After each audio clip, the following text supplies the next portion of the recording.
Welcome back to Inside Post Challenge, part of the Road to the Breeders' Cup, sponsored by Adequan. This week, we're taking a look at the Queen Elizabeth II Challenge Cup from Keeneland. Hi, everyone. I'm Tom Law. I'm joined by Ed DeRosa. Ed, we are only 3 weeks, just about three weeks away from the Breeders' Cup World Thoroughbred Championships. Down the road at Churchill Downs, we've got a few more items of business, a few more prep races, a few more this weekend up in Canada, the Canadian International and the EP Taylor. And then right down the road here at Keeneland, the QE2 for 3-year-old fillies on the turf. Not really sure how much Breeders' Cup implications there are in here. I think there's a few. Once again, the QE2 always seems to draw a nice, evenly matched field. I think you got a field of 8 in here. Good field of 8, though. Yeah. What do you think? Well, I'm very excited about this race. I'm not really a big fan of Grade 1 races for age restricted by this time of year, but as you said, this race seems to actually be a championship event as far as 3-year-old fillies on the turf go. That's one of the criticisms of the Breeders' Cup, is it sort of ended this fall championship season because everyone points for the Breeders' Cup, but really for 3-year-old fillies on the turf with Evening Jewel, Check the Label, Harmonious was a good one out west. We have a European shipper. As far as the division goes, this is as good as it gets. Yeah, Evening Jewel is making her return to Keeneland after she won the Ashland Stakes during the spring meet on the poly track.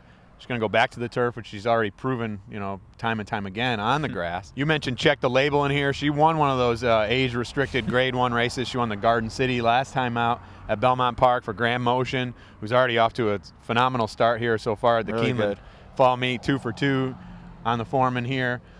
Comes in here with Check the Label. She won the Virginia Oaks 2 starts back. She's really kind of the most, what I would say is the most accomplished member of the field in terms of on the grass and her credentials. I mean, Evening Jewel, it's hard to really knock her record, what she's been able to do on the synthetic and on the turf so far this year, and even on the dirt, running second to Blind Luck. Yeah, so I know trainer Jim Cassidy's really kind of thinking about the Breeders' Cup with her.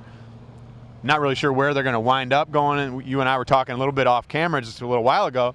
Would like to see her maybe run back in the Ladies Classic. I mean, at the 1.8 distance, she only got beat a nose in the Kentucky Oaks. Yeah, that's where I'd like to see her, because really the championship would be on the line for 3-year-old female. She's, even with the win here, having 2 Grade 1 wins, she's not going to win it because she lost on the square to Blind Luck, even if it was by a nose, but it's still a loss. And you know, the sportsman in me would love to see her go after Blind Luck in the Breeders' Cup. But first things first, and Cassidy has said as much, he needs to see a good run here, and I think he's going to get it. This filly is just ultra consistent. Yeah, another filly that's in here, you mentioned, first time in the United States, Zagora, owned by Martin Schwartz, always a good, pretty, you know, colorful character out of Keeneland, likes to participate in the big races, and he has one in here.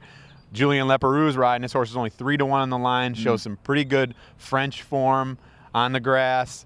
She could be worth a shot in here. Absolutely, and that's the great thing about this race every year. I think you go deeper in this race, and it seems you're doing a lot of Grade 1 races. I'm going to stick with the morning line favorite, though I wouldn't be surprised if either Check the Label or Zagora ends up going off as a favorite. But Evening Jewel to me is just the 3-year-old class of the turf division.